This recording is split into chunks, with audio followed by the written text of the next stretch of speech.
I came home, early walked through my own front door just before midnight and found my wife of 35 years lying on the kitchen floor. She wasn't moving. Her knee was badly bruised.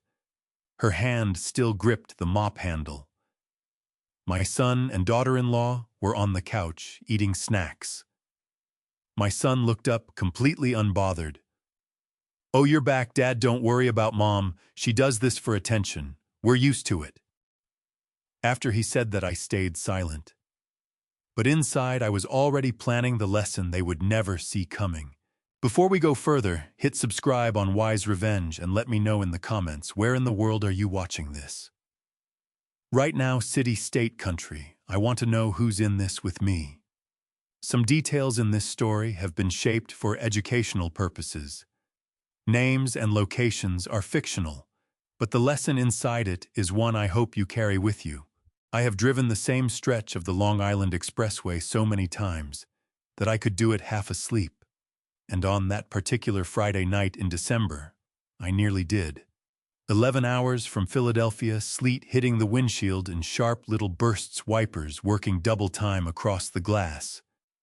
I had a thermos of cold coffee in the cup holder and a country station playing low on the radio, and I was thinking about nothing more complicated than whether Eleanor had leftover pot roast in the fridge. The load had cleared the warehouse 2 days early. No reason to call ahead. I figured I would just show up, maybe stop for a pizza on Queens Boulevard, surprise her. I pulled into our driveway on Merrick Road at 11:43. I remember the exact time because I checked my phone when I killed the engine, thinking I would text Eleanor to unlock the door so she would not have to get up from bed. Then I noticed the front hallway light was off. Eleanor always left that light on when she knew I was coming home late. She had done it for 22 years. I let myself in with my key. The house was dark, except for the flicker of the television coming from the living room. I set my bag down by the door and reached for the hallway switch. When the light came on, I saw her. Eleanor was on the kitchen floor. She was lying on her right side, with her knees pulled up toward her chest. One hand still wrapped around the handle of a mop. Her house slippers were on the wrong feet, the way they get when someone pulls them on in a hurry. Her right knee was pressed flat against the linoleum, and even from the doorway, I could see the bruising, dark and wide, spreading out from the kneecap like a stain. I moved before I thought about moving. I crossed the kitchen in 4 steps and went down on both knees beside her. Her skin was cold when I touched her face. Not the cool of someone sleeping in a drafty room. The cold of someone who had been lying on a tile floor for a long time. "Eleanor." I kept my voice steady. "Eleanor, sweetheart, open your eyes." Nothing. I pressed 2 fingers to the side of her neck and felt her pulse, thin and slow, but there. Her chest was rising. I exhaled once hard and reached for my phone. Behind me, someone cleared their throat. Brandon was standing in the doorway between the kitchen and the living room. He had a bag of chips in one hand and his phone in the other, and he was looking at me the way you look at someone who has just interrupted something you were in the middle of. "She's doing her thing again, Dad," he said. "Drama queen. She does this every time you're gone." I stared at him. He was 33 years old, my son, and he was standing 8 feet away from his unconscious mother eating chips. "How long has she been on the floor?" He shrugged. "I don't know. Maybe an hour. I figured she'd get up when she was ready." Chloe appeared behind him, leaning against the doorframe with her arms crossed, still wearing the rubber gloves she used when she did her nails. She looked at Eleanor, then at me, then back at her phone. "She was complaining about her knee earlier," Chloe said. "She's been milking that thing for weeks." I dialed 911. Brandon took a step toward me. "Dad, seriously, you don't have to step back." My voice came out flat and quiet. The kind of quiet that took me 30 years behind a steering wheel to develop the kind that does not leave room for argument. He stepped back. The dispatcher kept me on the line while I checked Eleanor's breathing and her pulse again. She was alive. She was not responding. The dispatcher told me not to move her and to keep monitoring her airway, and I did exactly that, kneeling on the kitchen floor with my hand on my wife's shoulder, while my son stood in the doorway and watched television. I looked around the kitchen while I waited. A pot of rice sat on the stove, the bottom scorched, whatever was left inside long since dried out. On the counter beside the sink was a plate with 3 slices of pickle and a piece of bread. That was the meal. That was what was on the counter. I had sent $1,500 home the week before. The ambulance arrived in 6 minutes. 2 paramedics came through the front door with a gurney, and right behind them was a man I recognized immediately. Raymond Foster had been my doctor since the 90s, back when he had a small practice on Hillside Avenue, and I used to see him about my back after long hauls. He had moved over to Queens General about 8 years ago, and I had not seen him in person since the Christmas party at the Kowalskis 2 years back. He looked older. We all did. Raymond knelt beside Eleanor and began his assessment, checking her pupils, her pulse, asking me rapid questions. When did I find her? Any known medical conditions? Current medications? I answered everything I knew, which I was starting to realize was not as much as I thought. Then Raymond looked up at me, and something in his face changed. Not alarm exactly. Something more careful than that. "Arthur," he said, "ride with her. I need to talk to you at the hospital." I climbed into the back of the ambulance and took Eleanor's hand. Her fingers were limp against my palm. The paramedic working on her asked me to stay out of his space, and I pressed myself against the wall of the vehicle and watched the streets of Queens scroll past through the small rear window. The wet pavement reflecting the red lights of the ambulance back up at us in long, broken streaks. At the hospital, they took Eleanor immediately through a set of double doors, and a nurse steered me toward a row of chairs along the wall to fill out paperwork. I sat down. My hands were steady. They are always steady when there is something to do. It is only when the doing stops that I have trouble. Raymond appeared about 15 minutes later. He looked down the empty hallway in both directions, then at me. "Shrugged, there is something I need to tell you," he said. "And I need you to hear it before we talk about anything else." Raymond did not take me to a private room. He took me to the far end of the corridor past the supply cart and the nurse's station to a spot beside a window that looked out over the parking structure. It was the kind of place where people go when they want to be visible, but not heard. I had been in enough negotiation rooms to recognize the instinct. He pulled his tablet from under his arm and held it without opening it yet. 3 weeks ago, he said, Brandon came to my office, alone. No appointment, he just walked in during the lunch hour and asked the receptionist if he could speak with me directly. Raymond paused. He told her it was about his mother. I kept my eyes on him. "Go ahead." He sat down across from me and explained that the family was going through a difficult financial period. His words. He said your travel schedule had been cut back, that money was tight, and that Eleanor's prescription costs were putting a strain on things. Raymond finally opened the tablet and turned the screen toward me. He asked me to switch her Celebrex to a generic ibuprofen, the cheapest available dosage. I looked at the screen. Eleanor's file. Medication history. The Celebrex prescription she had been on for going on 4 years. The one her rheumatologist in Flushing had recommended after her right knee stopped responding to over-the-counter treatment. Celebrex runs about $200 a month without the right insurance tier, Raymond said. Ibuprofen at the recommended dose for her condition runs about $12. Brandon said the difference would help significantly. What did you tell him? I told him no. Raymond's jaw tightened slightly. Celebrex is a QX2 inhibitor. It targets inflammation without the gastrointestinal side effects that standard NSAIDs like ibuprofen cause with long-term use. For someone with Eleanor's level of joint deterioration, switching her to high-dose ibuprofen over an extended period could cause serious stomach damage on top of everything else. I explained this to him. He nodded, thanked me, and left. The sleet was still coming down outside, collecting in gray slush along the edges of the parking structure roof. But she was switched, I said. She was switched. Raymond scrolled down the screen. 2 days after he left my office, Eleanor was seen at a walk-in clinic in Flatbush.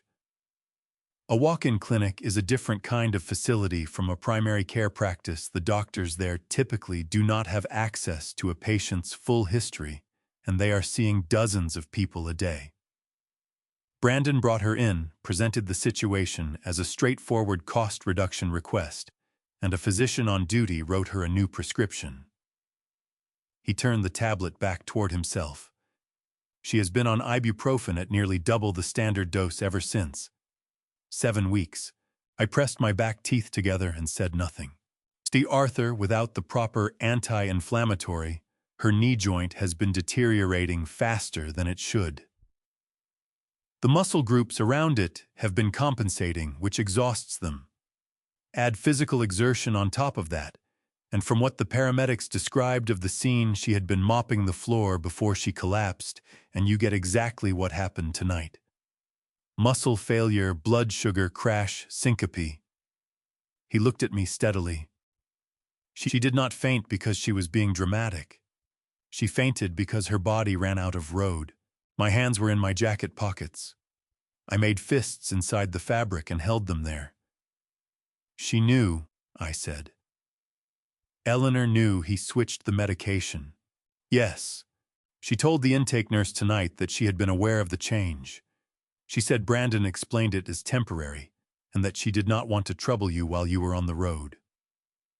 Raymond set the tablet down against his side. I want you to understand that I am not telling you this to create a problem in your family.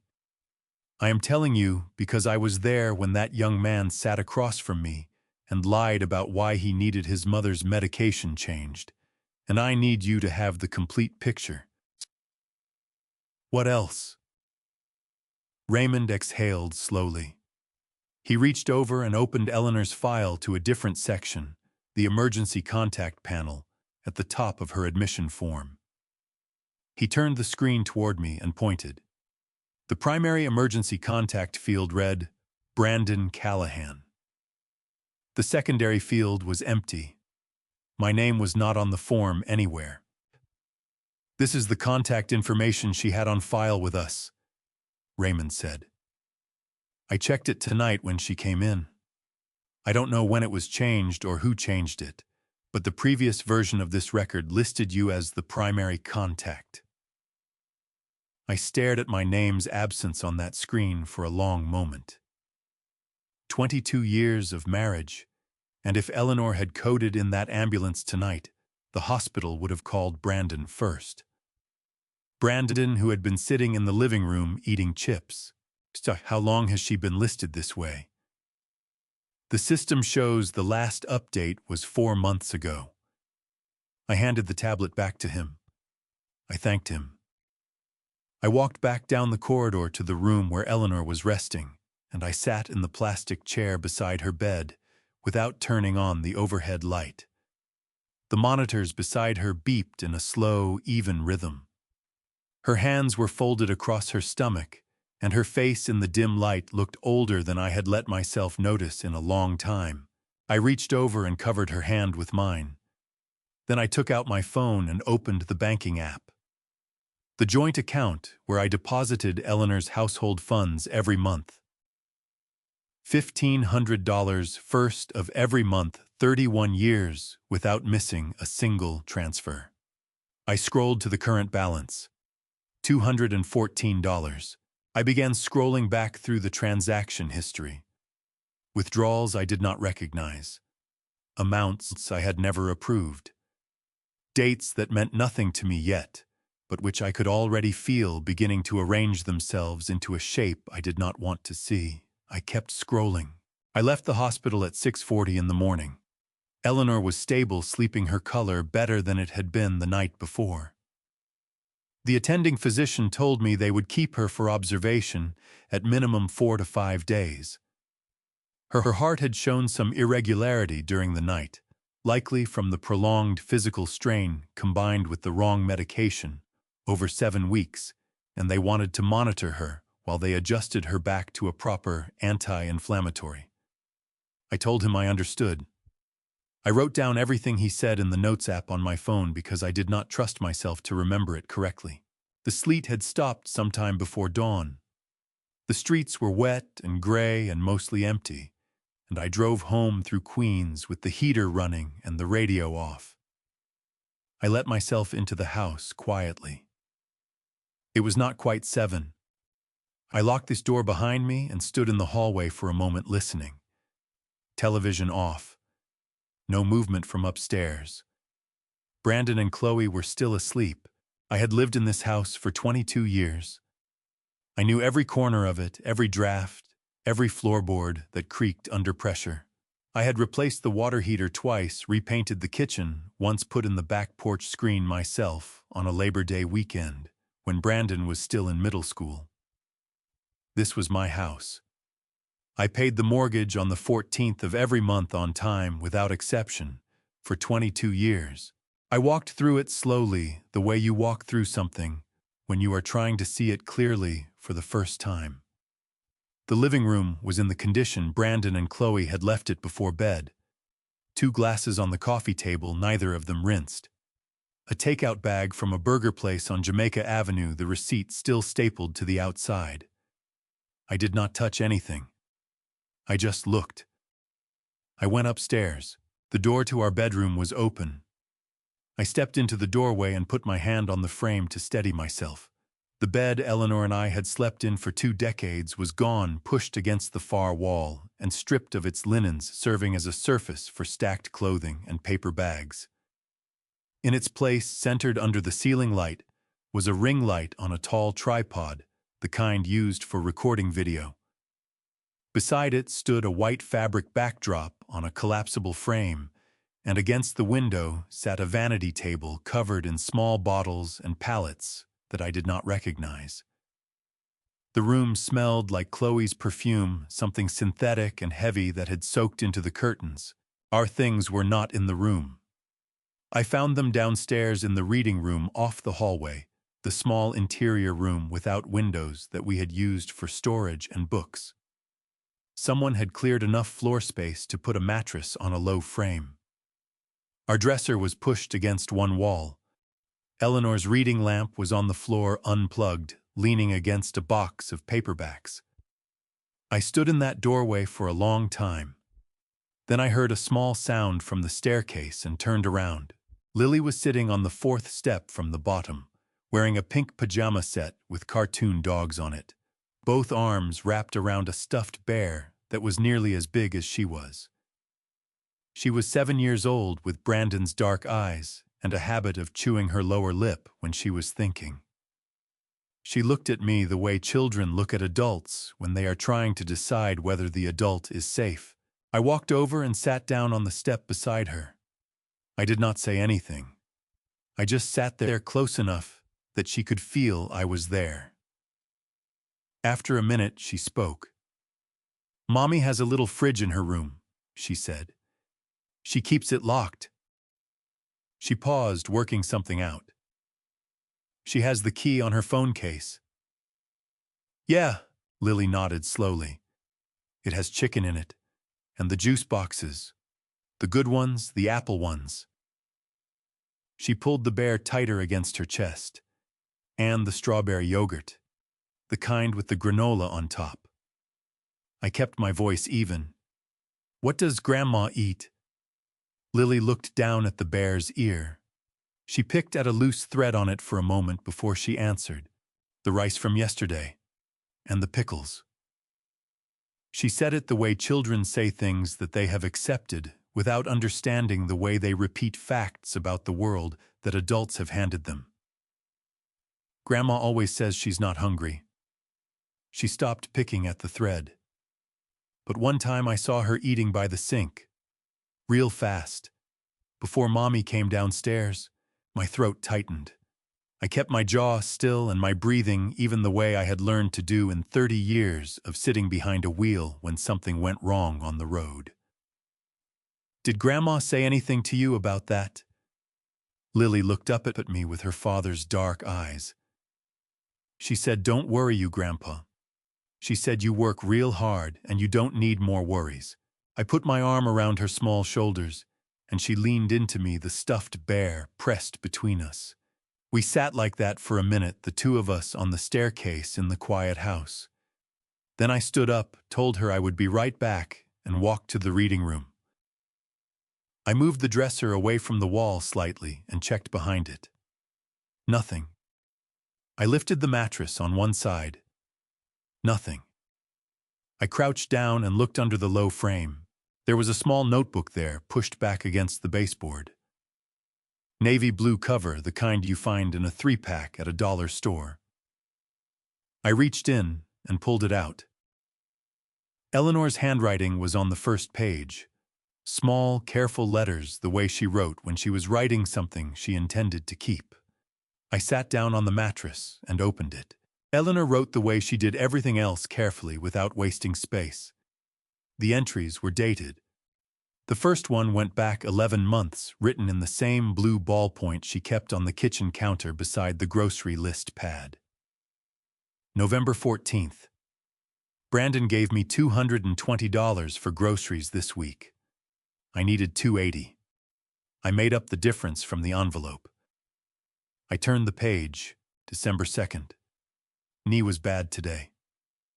Took the stairs twice because Chloe needed the floors done before her online sale at noon. Sat down in the hallway for 10 minutes before I could finish. Did not tell Brandon.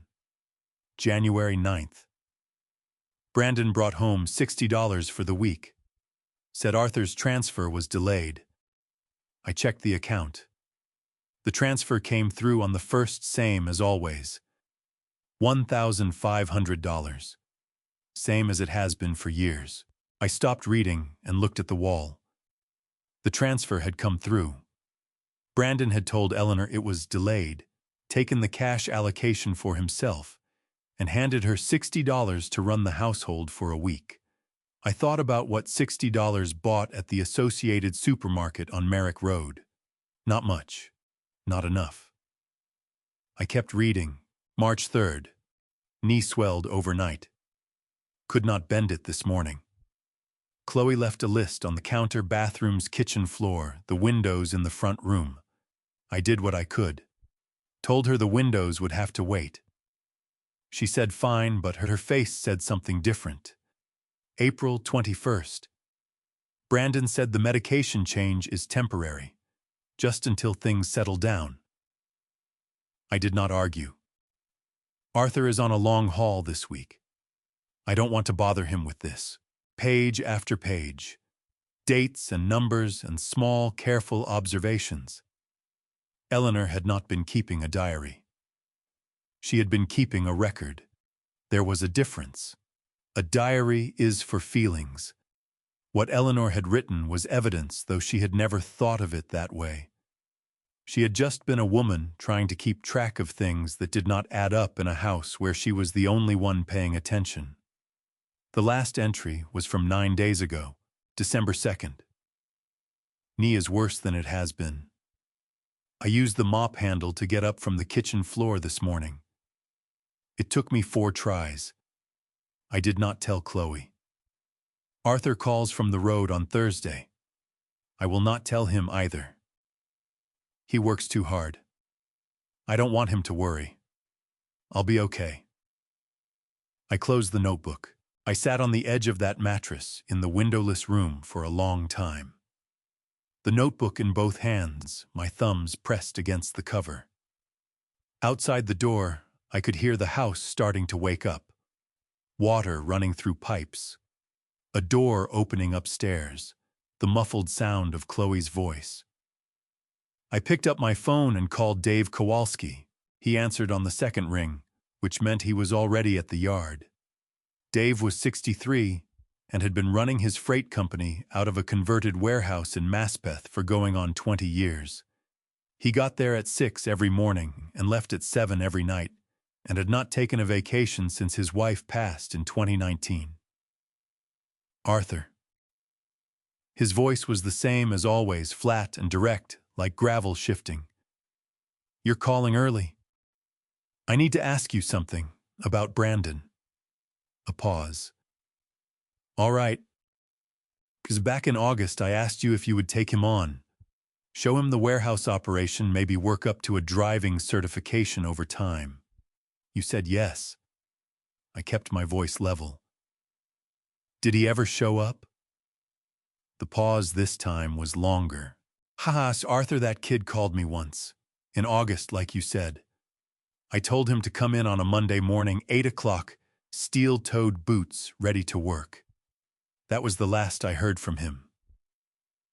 Dave's voice did not change, but I could hear something careful in it, the way a man sounds when he is telling you something he knows is going to cost you. He never walked through my door. Not once. I stared at the baseboard across the room. There was a thin crack running along it that I had been meaning to caulk for 3 years. In September, I said, Brandon called me. He told me he was in the learning phase at a new job. Said he hadn't received a paycheck yet because he was still training. He asked me to send an extra $300 to cover his work expenses. Boots lunch transit. Dave said nothing. I sent it the same day, I said. I told him I was proud of him. Arthur, I know. I pinched the bridge of my nose with 2 fingers and held it there. I need to look at something. I'll call you later. I ended the call and opened the banking app again. September, $300 transferred to Brandon's personal account. The note in the memo field reading work expenses, typed by me, believed by me completely. October, $450 withdrawn from the joint account at an ATM on Sutphin Boulevard. No memo, no explanation. A date that matched when I cross-referenced it against my own calendar, a week I had spent in a truck stop motel outside of Harrisburg waiting on a delayed pickup. I opened my travel calendar and placed it beside the transaction history on the split screen. August. Brandon told Dave he would come in Monday. He did not. That same week, $600 left the joint account in cash. September. Brandon called me, voice tired and earnest, telling me about steel-toed boots and training schedules. $300 from me transferred within hours of that phone call. October, $450, ATM Sutphin Boulevard, while I was in Pennsylvania. $1,350 across 3 months from a man who had not worked a single day. I looked at the memo I had typed into the September transfer. Work expenses. I had written that.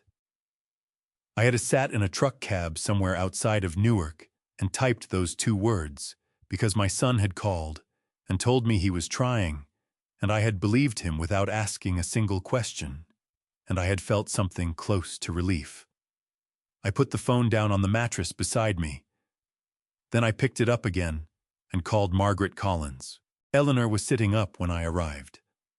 Not fully, she had the bed adjusted to about 45 degrees, 1 pillow behind her shoulders and another under her right knee, and she was looking out the window at the gray December sky with the particular expression she got when she was working something out in her head. She had been married to me long enough to know I would come back. She had also been married to me long enough to know that when I came back looking the way I was looking, the conversation was going to cost both of us something. I pulled the chair close to the bed and sat down. I took her hand. Her fingers were warmer than the night before, which was the first thing that loosened something in my chest. "How's the knee?" I asked. "Stiff. Better than last night." She studied my face. You went home. This morning, yes. And I did not answer right away.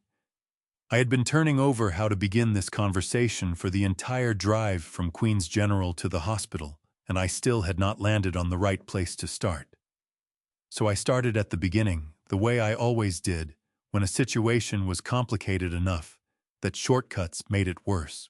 I told her about the room, about the ring light and the backdrop, and the smell of Chloe's perfume soaked into our curtains. About our mattress on a frame in the reading room, her lamp unplugged on the floor. I watched her face while I talked. Her jaw tightened once briefly, and then she smoothed it back out. I know, she said quietly. I should have told you. Eleanor, I kept thinking it was temporary. Her hand tightened slightly around mine. Brandon said they needed the space for the business. I thought, all right, it's just for a little while. A few months at most. She looked down at the blanket. That was 8 months ago. I breathed through my nose and kept going. I told her about Lily on the staircase, about the locked mini-fridge in Brandon and Chloe's room, about what Lily had described the apple juice boxes and the strawberry yogurt, and what Lily had seen Eleanor standing at the sink, eating leftover rice quickly before Chloe came downstairs. Eleanor's eyes filled. She did not look away. She let the tears come without wiping them, which was the Eleanor I had known for 35 years. She never hid the fact that something hurt. She just never let the hurt stop her from functioning. She's 7 years old, I said. She's been watching you and not knowing what to do about it. I told her not to worry you, and I know you did. I leaned forward and put my other hand over hers, both of mine wrapped around both of hers. But I'm here now, and I need you to tell me the rest of it. So she did. She told me about the lists Chloe left on the kitchen counter every morning. Bathrooms, floors, windows, laundry. She told me about the evenings when her knee swelled so badly she had to grip the handrail with both hands to get down the stairs, and how she learned to time her movements so that she was already in the kitchen when Chloe came down, so it would not look like she had been struggling. She told me about the night in October when she had fallen getting up from the bathroom floor and lain there for 20 minutes before she could get her legs under her, and how she had told Brandon her knee slipped, and how he had nodded and gone back to his phone. When she finished, the room was very quiet, except for the steady beep of the monitor. There is something else, she said. She told me to look under the bed. Not this bed, our bed. The storage area under the platform frame in the reading room, behind the box of winter coats. She described it precisely the way she described everything, a green canvas bag she had bought at a Target in Garden City 2 summers ago. She had pushed it all the way to the back, up against the wall. I drove back to the house. Brandon and Chloe were in the living room when I came in. I did not stop. I went directly to the reading room, moved the box of winter coats, crouched down and reached back along the floor until my hand found canvas. The bag was heavier than I expected. I carried it to the kitchen table and unzipped it. Inside was a white envelope, unsealed, folded once. I opened it and counted out the bills onto the table. $50 bills, new enough to still be slightly stiff, arranged in small, neat stacks the way Eleanor arranged everything. 64 of them. $3,200. I stood at my own kitchen table and looked at that money for a long moment. Eleanor had told me how she had done it. Every week when Brandon handed her the grocery allocation, whatever he handed her, she took 10% off the top and set it aside. When the allocation shrank, her portion shrank. When it dropped to $60, she put $6 in the envelope and fed herself and Lily on the rest. 2 years of that. 2 years of setting aside 10 cents on every dollar she was handed in her own home, in the house her husband had paid for, so that she would have something that could not be taken from her. I pulled out the chair at the head of the table and sat down heavily. My hands were shaking. Not a tremble, a deep, slow shaking that started somewhere below my rib cage and worked its way out through my fingers. 30 years behind a wheel, and I had never once lost control of my hands on a road. I pressed them flat against the table and held them there, and stared at 64 $50 bills and let the full weight of what had been happening in this house settle down onto my shoulders all at once. I do not know how long I sat there, long enough for the light through the kitchen window to shift. Then I stood up, put the money back in the envelope, folded it, and placed it in the inside pocket of my jacket against my chest. I zipped the canvas bag back up and put it under my arm. I had a meeting with Margaret Collins in 40 minutes. Margaret Collins's office was on the 31st floor of a building on Lexington Avenue, 12 minutes from Grand Central, by foot if you walked fast.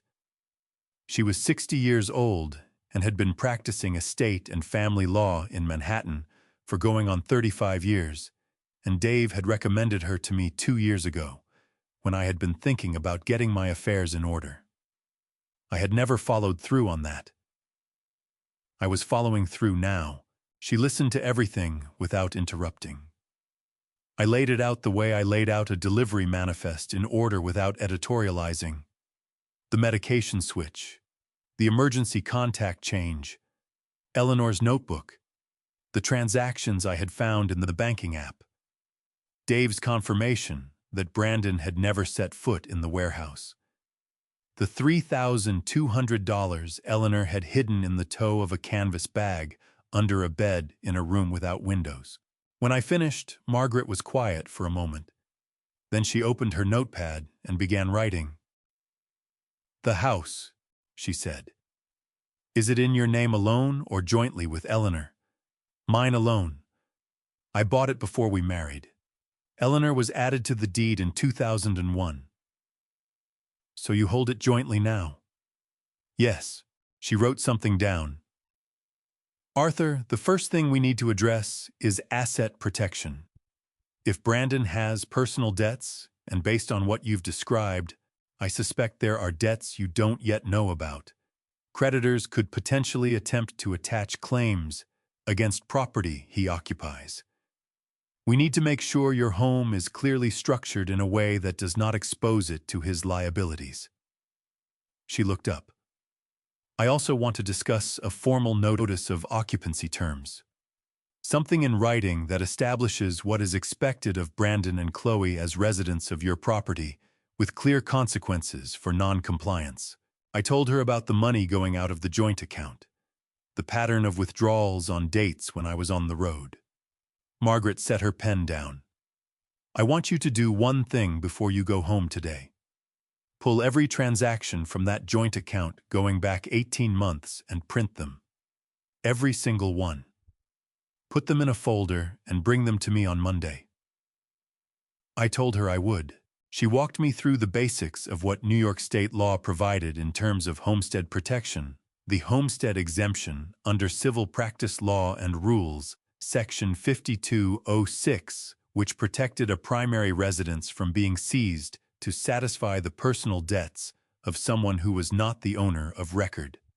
Brandon was not on the deed. His debts were his debts. The house was not reachable. But that protection only held if the paperwork was clean and current, and she wanted to review everything before she was satisfied. I shook her hand at 4:15 and took the elevator down. The drive back to Queens took 40 minutes in Saturday traffic. I used the time to think, which is what I always used driving time for. A truck cab is a good place to think. It is loud enough to drown out distraction and quiet enough to hear yourself. Brandon and Chloe were in the kitchen when I walked in. Brandon was eating cereal at the counter, standing up. Chloe was at the table with her phone propped against a coffee mug, watching something through her earbuds. They both looked up when I came in, and neither of them asked about Eleanor. I set my jacket over the back of a chair and sat down at the head of the table. "Sit down, Brandon." He looked at me for a moment, then pushed off from the counter and sat. Chloe took one earbud out. I reached into the inside pocket of my jacket and pulled out the envelope with Eleanor's money. I set it on the table without opening it. Then I reached into the outer pocket and pulled out the folded papers I had printed at the FedEx office on Queens Boulevard on my way home. The utility bills, the property tax statement, the homeowner's insurance renewal, and the internet and cable invoice. I spread them out on the table one at a time. "The company is looking at headcount," I said. "I've been told I may be in the affected group. I don't know yet whether I still have a job in 30 days. I kept my voice the same way I kept my hands on a wheel in bad weather firm no overcorrection. It was a bluff. My job was as secure as it had been for 30 years, but Brandon and Chloe didn't need to know that. They needed to feel the ground shifting under their feet. What I do know is that this house costs $2,800 a month to keep running before groceries. As of this month, you two are responsible for half. $1,400. First of the month. Brandon's spoon stopped moving in his cereal bowl. "Dad, I'm not finished." I put my finger on the stack of bank statements. I had also printed the ones showing the joint account history. I did not hand them to him. I just rested my finger on them. "I'm also going to need an accounting of where the household money has been going. Not tonight, but soon." Chloe pulled the second earbud out. "Are you serious right now?" $1,400, I said. First of the month. I stood up, picked up my jacket, and walked to the bedroom. I did not raise my voice. I did not slam anything. I closed the door behind me and sat on the edge of the narrow mattress in the dark room and listened to the sound of Brandon and Chloe talking in the kitchen, their voices low and tight, the way voices get when something comfortable has just become uncertain. At 10:47 that night, I called the internet provider and canceled the cable and broadband package. I reset the wireless router password to a 16-digit sequence I wrote on a slip of paper and put in my wallet. I disabled the guest network. Then I turned off the light and lay down on the mattress with my boots still on and stared at the ceiling. In the morning, I heard Brandon's voice from the kitchen. "Dad." He was standing in the hallway outside the reading room door, phone in hand, face tight. "The Wi-Fi is down." "I know," I said. Brandon spent the first hour of Sunday morning standing in different spots around the house, holding his phone at various angles, as though the Wi-Fi signal might be hiding in a corner somewhere. I watched him from the kitchen doorway while I drank my coffee. He checked behind the television. He went upstairs and came back down. He stood in the center of the living room and stared at the router on the shelf, the small lights on its face burning steady green, working perfectly connected to nothing he could reach. He knocked on the reading room door at 8:43. "Dad, the router's on, but there's no signal. Did something happen with the account? I canceled it last night." His face went through several things at once. "You canceled the internet. Cable too. Dad, I need..." He stopped himself, recalibrated. "My work requires internet access. I have deadlines." "Dave Kowalski has internet at the yard," I said. "And he still needs a night shift loader." Brandon's jaw tightened. He looked at me for a long moment, and I looked back at him, and then he turned and went back upstairs. I heard his footsteps cross the bedroom floor above me, and then I heard the low murmur of his voice, and I knew he had switched to cellular data to make a call. At the rates his carrier charged without a Wi-Fi connection, the data would run out faster than he expected. It ran out by noon. I know because at 12:17, his phone began ringing instead. Not his ringtone, the kind of ringing that happened when someone was calling him and he was not picking up. I could hear it through the ceiling, 4 rings, a pause, 4 rings again. Then it stopped. Then it started from a different number. I finished my coffee and washed the mug and set it in the drying rack. At 2 in the afternoon, my own phone rang. The caller ID read Queens County, a number I did not recognize, but whose prefix I knew from the years I had spent making deliveries to the courthouse annex on Sutphin Boulevard. "Oh, Mr. Callahan." The voice was a woman's, even and professional. "This is Detective Patricia Owens, Queens Financial Crimes. Your attorney, Margaret Collins, contacted our office yesterday afternoon regarding some concerns about activity in a joint account. I'm calling to follow up directly." I moved to the back porch and closed the kitchen door behind me. The air was cold and sharp, the sky the flat white of a winter afternoon with no sun behind it. "I appreciate you calling," I said. I want to be straightforward with you about what I can share at this stage." Detective Owens spoke the way experienced investigators spoke, carefully, without committing to more than the facts she had in front of her. "Based on the preliminary information your attorney forwarded, we ran a standard background check on Brandon Callahan as part of our intake process. I want you to be aware of what that turned up before we go any further." "Go ahead." "No, your son has an outstanding balance with a private lending company operating out of a registered office in Woodside. The balance as of last Friday is $14,200. The account is 93 days past due." She paused. "Private lending at these terms typically carries interest rates considerably higher than conventional bank loans. The longer the balance goes unpaid, the faster it compounds." I pressed my back against the porch railing and looked at the yard. Eleanor's garden was dormant, the raised beds covered in burlap she had put there in October, the way she did every year before the first hard frost. "Do you know what the money was borrowed for?" I asked. The stated purpose on the loan application was home improvement. That is standard language for this type of lender. It covers a wide range of actual uses and is difficult to dispute after the fact. Another pause. "Mr. Callahan, based on the account activity your attorney forwarded and what we found in our intake check, I'd like to meet with you in person. There are some additional questions I want to ask, and I want to see the full documentation you have." I told her Monday morning worked. She gave me a time and an address on Queens Boulevard, 3 blocks from the Criminal Courts building, and I wrote it on the back of a gas receipt from my jacket pocket. After I hung up, I stood on the porch for a while. $14,200. 93 days passed due to a private lender in Woodside, a neighborhood I knew well from 40 years of driving through it, a neighborhood full of ordinary working people who did not generally require private lenders unless they had run out of every other option. Home improvement. I looked at Eleanor's garden beds under their burlap covers. The raised beds she had built herself 8 years ago from cedar planks, hauling the bags of soil from the car to the backyard 2 at a time, because Brandon had been busy that weekend. The house had not seen a single home improvement in the 2 years Brandon and Chloe had been living in it. I thought about the pattern I had been assembling since Friday night. The medication switched to save money. The grocery allocation drained.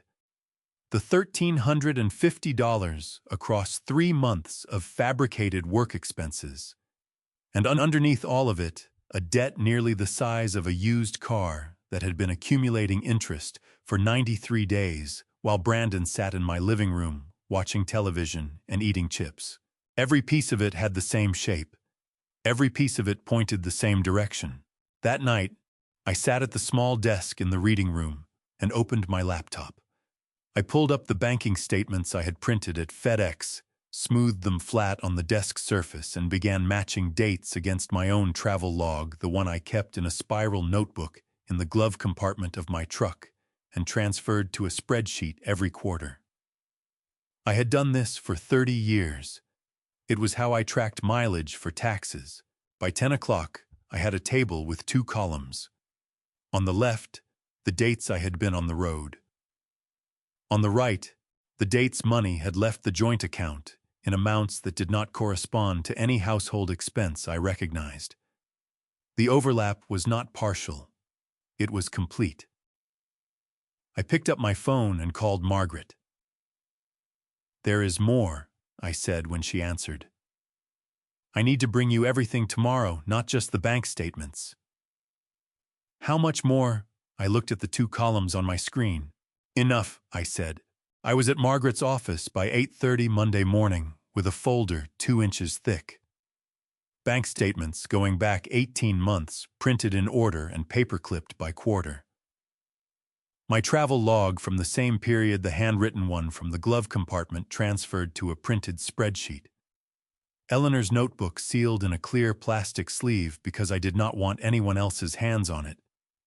The transaction table I had built the night before, 2 columns, dates and amounts, the overlap between my absences and the withdrawals laid out in a format that required no interpretation. Margaret read through everything at her desk, while I sat across from her and drank the coffee her assistant had brought in without being asked. She read the way lawyers read, not linearly, but in layers going back to earlier pages when something on a later page raised a question, making small marks in pencil at the margins. She spent the longest time on the transaction table. She went back to it 3 times. When she finished, she set the folder down and folded her hands on top of it. Let me tell you what I see," she said. "And then I want to ask you some questions." "Go ahead." "The pattern in these withdrawals is consistent. Every significant cash removal from the joint account corresponds to a period when you were on the road, and Eleanor was the only adult in the house. That alone is not illegal. Brandon was a resident of the property and was listed as an authorized user on the account at some point, I assume. Eleanor added him when they moved in, for household expenses." "Right. So the withdrawals themselves may not constitute theft in the legal sense, depending on how account access was structured. What concerns me more is the totality." She tapped the folder. "The medication switch, the emergency contact change, the fabricated employment, the $14,000 in private debt. Any one of these in isolation is a family problem.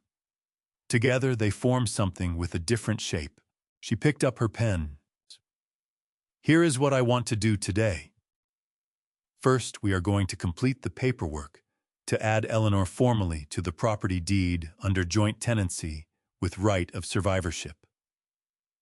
Currently, you hold the property jointly, but I want the language to be explicit and current, so there is no ambiguity if anyone attempts to make a legal claim against assets in this household. Joint tenancy with right of survivorship means that if anything happens to either of you, the property passes automatically to the other without going through probate.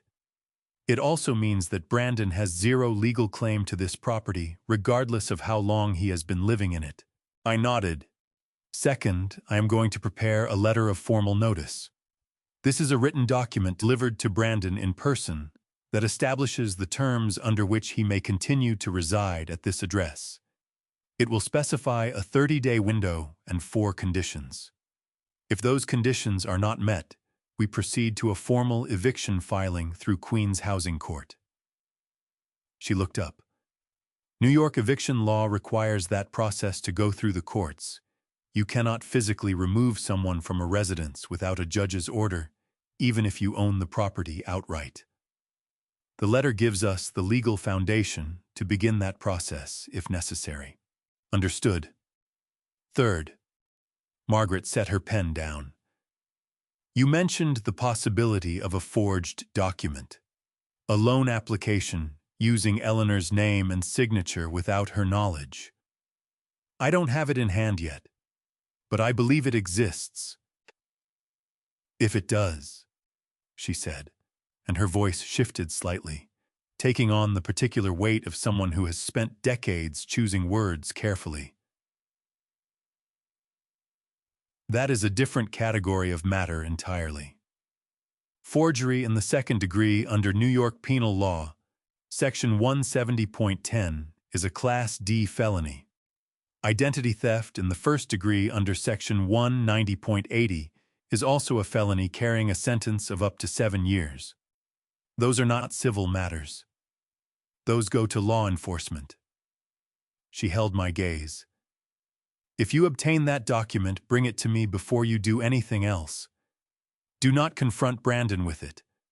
Do not mention it to Chloe. Bring it here. I told her I would.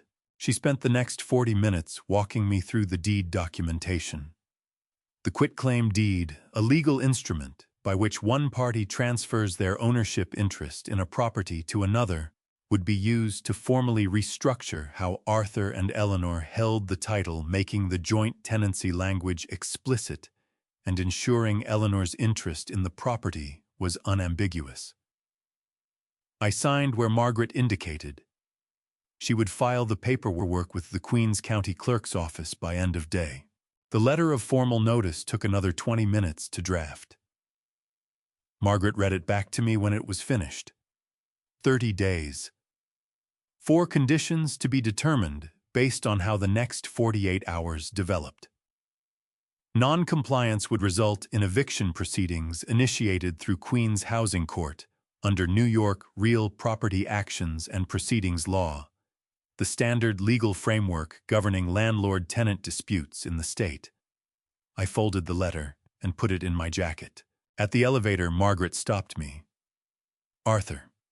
She held the folder out to me. One more thing. Detective Owens is good at her job. Whatever you bring her, make sure it is organized the same way you brought it to me. Chronological, labeled, nothing missing. She paused. Investigators respond to clarity. Give her a clear picture and let her build the case from it. Your job is not to solve this. Your job is to make sure the people whose job it is have everything they need. I took the folder. The elevator arrived. I stepped in and turned around and watched the doors close on the 31st floor of a building on Lexington Avenue, and I thought about what Margaret had said. Your job is not to solve this.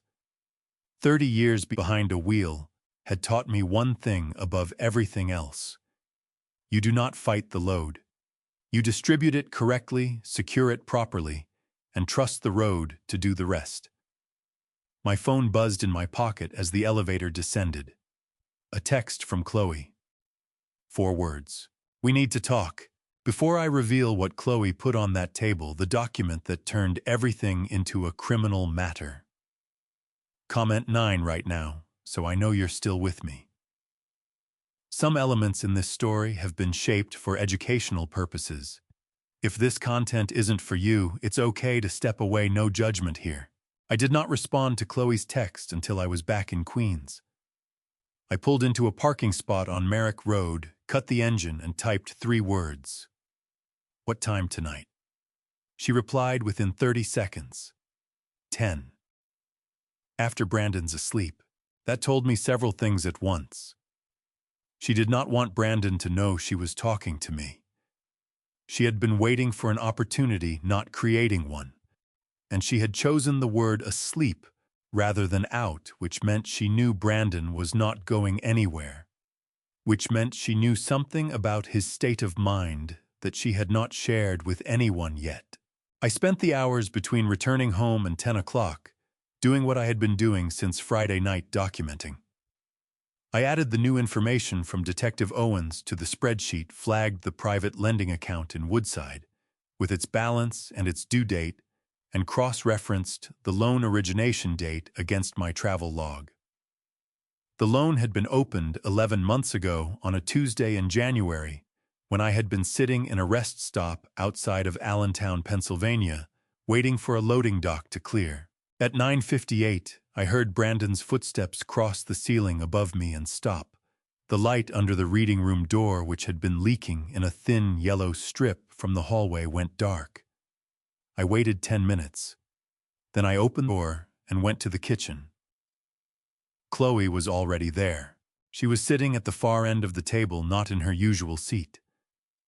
She had taken the chair that faced the kitchen doorway, which meant she had positioned herself so she could see both the hallway and the back door at once.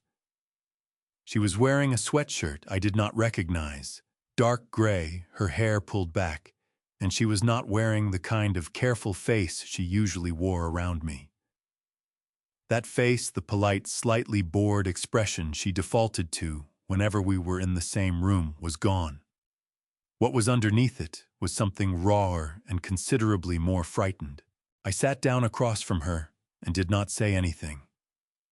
I had learned a long time ago that silence was a more effective opener than a question. She pressed her lips together and looked at the table. Then she looked at me. I need you to understand that I did not know how bad it was, she said. The money, the debt. I knew we were behind on things, but Brandon kept telling me he was handling it.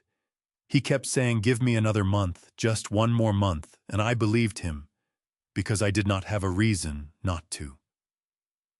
Her hands were flat on the table, fingers spread the way people put their hands when they want you to see they are not holding anything. "I want you to know that before I show you what I have."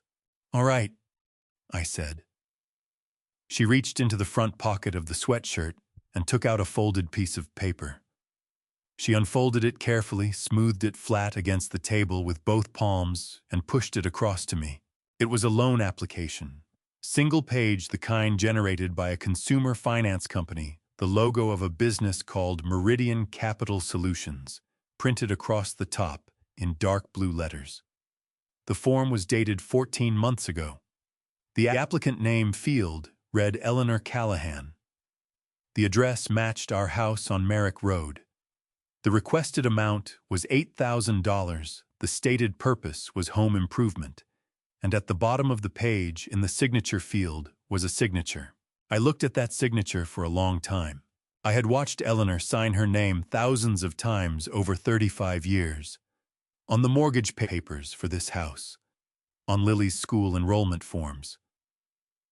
On birthday cards she addressed in her careful, unhurried handwriting.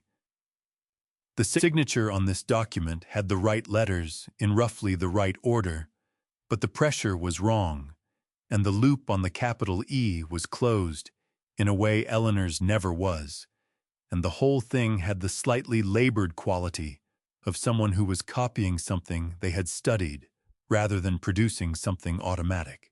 Eleanor had not signed this. "Where did you get this?" My voice came out level. I was proud of that. 4 days ago. Chloe's fingers tightened on the edge of the table. The lenders had been calling for weeks. Brandon never picked up when I was in the room, but 2 days before you came home, one of them called while he was in the shower, and I answered by accident. She paused.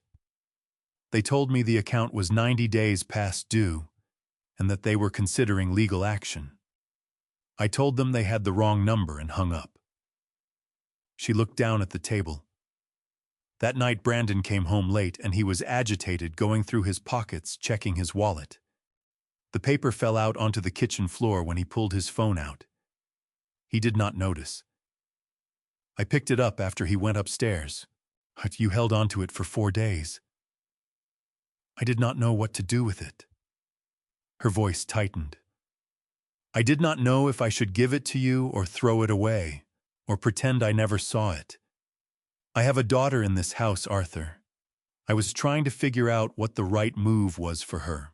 I looked at the signature on the form again. $8,000 borrowed against Eleanor's name. Eleanor, who had been upstairs rationing $60 grocery allocations and hiding 10% of each one in a canvas bag so that she would have something no one could take from her. "Chloe." I kept my eyes on the document. "I need to ask you something directly." "Okay." "Did you know about this before 4 days ago?" The pause lasted 3 full seconds. Long enough to mean something. Long enough for me to watch her face and decide whether I believed what came next. "No," she said. "I did not know he used her name." I believed her. Not because she seemed like a trustworthy person, but because the fear on her face was the specific fear of someone who had just realized how close they had been standing to something that could collapse on top of them. "Are you willing to speak to the police about this?" I asked. She pulled in a slow breath through her nose. Her jaw tightened once. Then she nodded. I folded the loan application and put it in my jacket pocket in the same inside pocket where I had carried Eleanor's $3,200 2 days before. Then I picked up my phone and called Margaret. She answered on the second ring. "I have it," I said. I was at the hospital by 7:15 Tuesday morning. The floor was quieter than it had been over the weekend. The overnight nursing shift still wrapping up the corridor smelling of floor cleaner and the particular institutional coffee that hospitals keep in carafes near the nurses' station.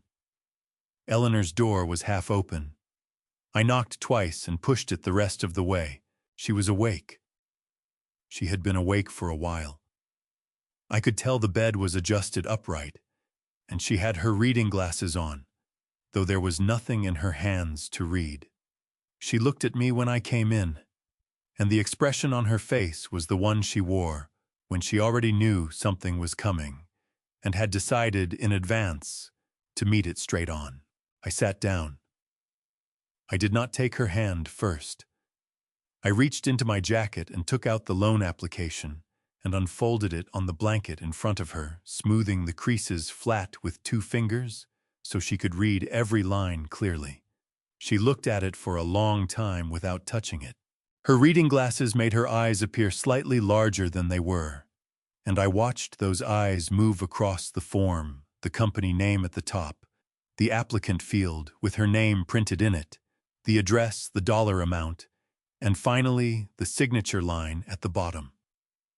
When she reached the signature, her hand came up slowly from her side, and her fingers pressed flat against the blanket beside the document, not touching it, just close. "That is not my signature," she said. "I know." Her jaw tightened. A muscle moved along the side of her neck just once, and then she smoothed everything back into stillness the way she always did. 35 years of watching Eleanor absorb difficult things had taught me that her composure was not the absence of feeling. It was the decision to feel it on her own terms in her own time. $8,000, she said. Yes, she looked at the window. The sky outside was the same flat winter white it had been for days. It's the kind of sky that sat on top of Queens in December like a lid. A maintenance cart rattled somewhere down the corridor, and then the sound faded. "How long have you known about this?" she asked. "Since last night. Chloe brought it to me." Eleanor turned back from the window and looked at me directly. "Chloe. She found it when it fell out of Brandon's wallet. She held onto it for 4 days before she came to me." Eleanor absorbed that. She looked back at the document. Her fingers had not moved from the blanket beside it. "I need to ask you something," I said. "And I need your answer before I do anything else." She waited. "Detective Owens at Queens Financial Crimes wants to open a formal investigation. Margaret has the loan application now, and she believes this document alone constitutes grounds for a felony charge. Forgery and identity theft. But Eleanor..." I leaned forward slightly. "You are the victim named on this form. This is your name, your signature forged. I will not take another step without your answer." The room was very quiet. Eleanor reached up and took her reading glasses off. She folded them carefully the way she folded everything and set them on the bedside table. Then she looked at me with her actual eyes, not magnified, not softened by anything. "Do what you have to do, Arthur." 6 words. She said them the way she said everything that mattered, without drama, without hesitation, the way you speak when you have already done the thinking and the decision is finished. I folded the loan application and put it back in my jacket. Chloe was waiting in the hospital parking structure in the passenger seat of my truck. She had been there since I pulled in, which meant she had arrived before me, which meant she had not slept well either. She was holding a paper coffee cup from the cart near the lobby entrance, and she was staring through the windshield at the concrete wall in front of the vehicle when I climbed in. Neither of us spoke during the drive to Queens Boulevard.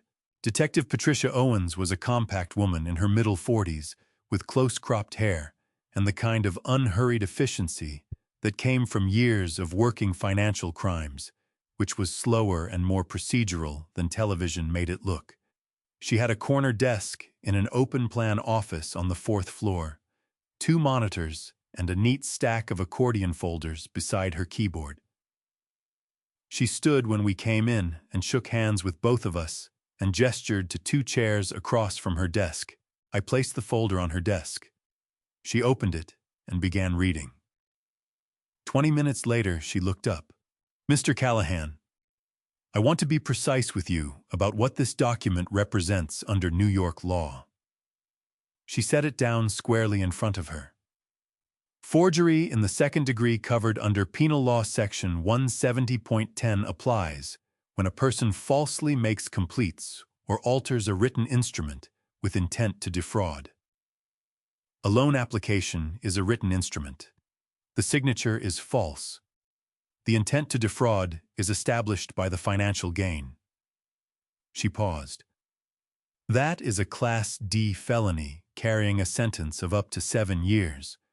Additionally, using another person's personal information, name, address, to obtain financial credit without consent constitutes identity theft in the 1st degree under Section 190.80. That is a separate felony charge." I nodded. "What happens now?" I asked. "We open a formal investigation. We will subpoena records from Meridian Capital Solutions to verify the application was submitted and the funds disbursed. We will issue a subpoena for Brandon Callahan's financial records and communications related to the account." She looked at Chloe. "Ms. Vasquez, I will need a formal statement from you regarding how and when you came into possession of this document." Chloe set her coffee cup down on the edge of the desk. "Okay," she said. Her voice was steady. Owens looked back at me. "Mr. Callahan, go home. Do not tell Brandon you have been here. Do not confront him with any of this. Let us build the record first." I drove Chloe back to the house. She went inside without saying anything. I sat in the truck in the driveway for 2 minutes watching the front door close behind her. Then I saw them. 2 men standing at the foot of the front steps, one of them holding a folded piece of paper. I got out of the truck. The 2 men were standing at the base of the front steps, with the particular stillness of people who had done this before, and were not in a hurry. The one holding the paper was taller, somewhere in his late 40s, wearing a dark jacket that had seen better winters. The other one was younger, heavyset, standing slightly behind and to the left, hands in his pockets. Neither of them moved when I got out of the truck. I walked up the front path at my normal pace. I had learned a long time ago that changing your speed in response to a situation told the other party something about your state of mind, and I did not want these men to know anything about my state of mind. "Mr. Callahan," the taller one said. "That's right." He held out the folded paper. "We represent Meridian Capital Solutions. We're here regarding an outstanding account in the name of Brandon Callahan. The balance is $14,200, 93 days past due. We'd like to discuss resolution options." I took the paper unfolded. It read the first paragraph, refolded it, and put it in my jacket pocket. "Come inside," I said. They exchanged a brief look. Then they followed me up the steps. I brought them into the living room and gestured toward the couch. They sat. I remained standing and took out my phone and called Margaret. She answered on the 3rd ring. "I have 2 representatives from Meridian Capital Solutions in my living room," I said. "They're here about Brandon's account." There was a brief pause. "Put me on speaker." I did. Margaret's voice came through clearly in the quiet room. "Good morning. I'm Margaret Collins, attorney for Arthur Callahan, the owner of record for the property at this address. I want to clarify a few points before this conversation goes any further. Her tone was the same one she used in her office, even unhurried, with the particular authority of someone who had been doing this for 35 years and had stopped finding it stressful sometimes in the 90s. The property at this address is owned solely by Arthur Callahan and Eleanor Callahan. Brandon Callahan is a resident, but holds no ownership interest. Under New York Civil Practice Law and Rules, Section 5206, a primary residence is exempt from seizure or attachment to satisfy the personal debts of a non-owner occupant. Brandon Callahan's debt to your company is his personal liability. It does not attach to this property. The taller man leaned forward slightly. Ma'am, we're not here about the property. We're here to speak with Brandon Callahan directly. Brandon Callahan is not present at this address, Margaret said. And I would advise you to be careful about the manner in which you conduct these follow-up visits. Repeated attendance at a private residence for the purpose of debt collection, particularly when the debtor is not present and the homeowner has not consented to these visits, can constitute harassment under New York General Business Law, Section 601. If you return to this address without an appointment, Mr. Callahan will contact law enforcement. Another brief exchange of looks between the two men. The taller one folded his own copy of the document and put it back in his jacket. He looked at me. Tell your son we'll find him. I heard you, I said. I walked them to the front door and held it open. They went down the steps without looking back. I watched them get into a gray sedan parked 2 houses down and pull away from the curb. I turned around. Lily was on the staircase. She was sitting on the 4th step from the bottom. The same step where she had sat 2 mornings ago, when she told me about the locked mini-fridge and the leftover rice the stuffed bear pressed against her chest with both arms. Her eyes were wide and very still, the way children's eyes get when they have witnessed something they do not have words for yet. I crossed the hallway and sat down on the step beside her. The bear was wedged between us. Grandpa, she said. Her voice was smaller than usual. Are those the bad men? They're gone now, sweetheart. She looked at the front door for another moment, making sure. Then she leaned into my side, the top of her head level with my shoulder, and I put my arm around her and held her there. We sat like that for a minute. The house was quiet.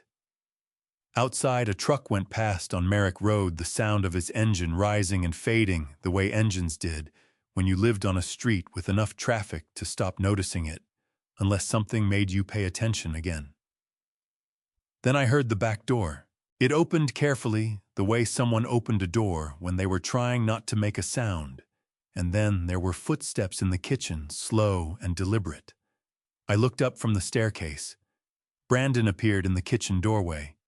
He had come in from the back of the house through the gate along the side yard, and he was still in the same clothes he had been wearing the night before.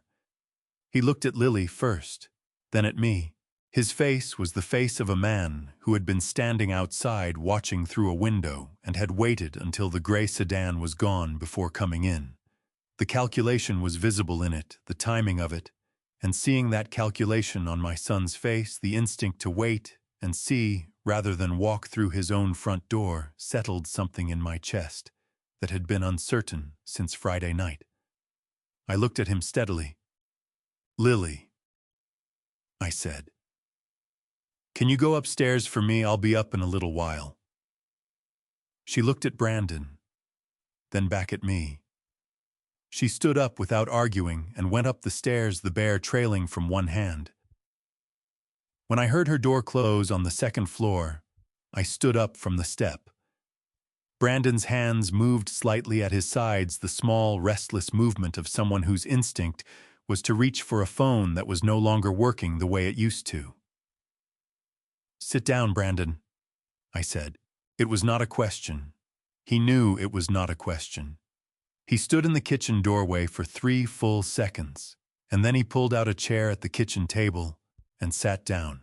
Before I sit down across from my son and put every piece of evidence on that table, drop justice in the comments. This is the moment I'd been working toward since the night I found Eleanor on that floor. This story contains fictional elements built for reflection and education. You're always free to choose what's right for you. I went upstairs first. Lily was in her room with the door closed. I knocked and opened it a few inches and told her I needed to talk to Brandon privately for a while, and that she should stay up here and that I would come get her when it was done. She was sitting on her bed with the bear in her lap and a coloring book open in front of her, and she looked up at me with her father's dark eyes and nodded without asking any questions. 7 years old, and she already understood that when adults said they needed to talk privately, the right response was to make yourself small and quiet and wait. That understanding made something ache behind my sternum as I pulled her door closed again. I went back downstairs. Brandon was where I had left him, sitting at the kitchen table with his hands flat on the surface in front of him and his eyes on the wall across the room. He had not gotten up to get a glass of water or check the refrigerator or do any of the small, purposeless things people did when they were trying to look comfortable in a situation where they were not. He had just sat there, which told me he was more frightened than he wanted to show. I went to the reading room and picked up the folder I had kept on the desk since Monday morning. I carried it to the kitchen and sat down at the head of the table directly across from him. I opened the folder and began placing items on the table between us. Eleanor's notebook first. I set it down and did not explain it. He recognized it immediately, his eyes moved to it, and then away fast the way eyes moved when they landed on something they already knew was a problem. Next, the documentation Raymond had provided. The original prescription record for Celebrex. The walk-in clinic visit record from Flatbush. The new prescription for ibuprofen at nearly double the standard dose. The dates. Brandon's jaw tightened. He kept his eyes on the table surface between the documents. Then the bank statements. 18 months printed in order, every withdrawal highlighted in yellow marker, my travel log beside it, with the corresponding dates circled in red ink. The overlap between every significant cash removal and every period when I had been on the road, laid out in 2 columns that required no interpretation from anyone. I placed the spreadsheet on top of the statements and smoothed it flat. Then I put the loan application on the table. Brandon looked at it, and the color shifted in his face, a slow draining that started at his forehead and moved downward. I folded my hands on the table and looked at my son. I am not going to shout, I said. I am not going to threaten you. I am not going to tell you what kind of man I think you have become, because you can read that off this table as well as I can. I touched the edge of the spreadsheet. What I am going to tell you is what has already happened, because I think you are sitting here imagining that there is still a version of this conversation where things go back to the way they were, and I want to remove that possibility before we go any further. Brandon opened his mouth. I raised one finger and he closed it again. Detective Owens at Queen's Financial Crimes has the loan application. She has Chloe's statement about how it was found. She has the bank records and my travel log. She has Raymond Foster's documentation about your mother's medication. The investigation is open. You will be contacted for questioning. That process is already in motion, and it does not require anything further from me. I paused. I did not do that to punish you. I did it because your mother's name is on a document she never signed, and that is not a family matter. That is a legal matter. Brandon's hands had come off the table. They were in his lap now, and I could see by the set of his shoulders that they were not still down there. Dad. His voice came out rougher than he intended. He stopped, cleared his throat, tried again. Dad, I was going to pay it back. All of it. I had a system. I was this close to Brandon. I said his name once quietly. I have been driving trucks for 30 years. I have seen 100 men tell me their load was balanced when it wasn't. I know what it looks like when someone believes their own accounting. I looked at him steadily. You were not this close to anything. You were $14,000 in debt to a private lender, and your mother was rationing $60 a week for groceries and hiding the difference in the bottom of a canvas bag because she did not feel safe leaving money where you could find it. The words landed. I watched them land. Brandon's chin dropped toward his chest. His shoulders curved inward, the slow collapse of someone whose posture has been held up by something that has just been removed. His hands came back up from his lap and pressed flat against the table edge, and his knuckles went pale against the wood. The medication, he said. It came out low and unsteady. I didn't think it would. She collapsed on the kitchen floor, I said. She was there for over an hour before I found her. Her heart showed irregularity in the hospital. That is what happened because of the medication. Brandon pressed both hands over his face. His shoulders began to shake, and the sound that came out of him was not the clean sound of someone who had been waiting for permission to grieve. It was the ragged, cornered sound of someone who had run out of road and hit the guardrail, and was only now understanding how fast they had been going. Dad, his voice broke fully. If they arrest me, Lily. What happens to Lily? I looked at my son with his hands over his face and his shoulders shaking at my kitchen table. I looked at him for a long time.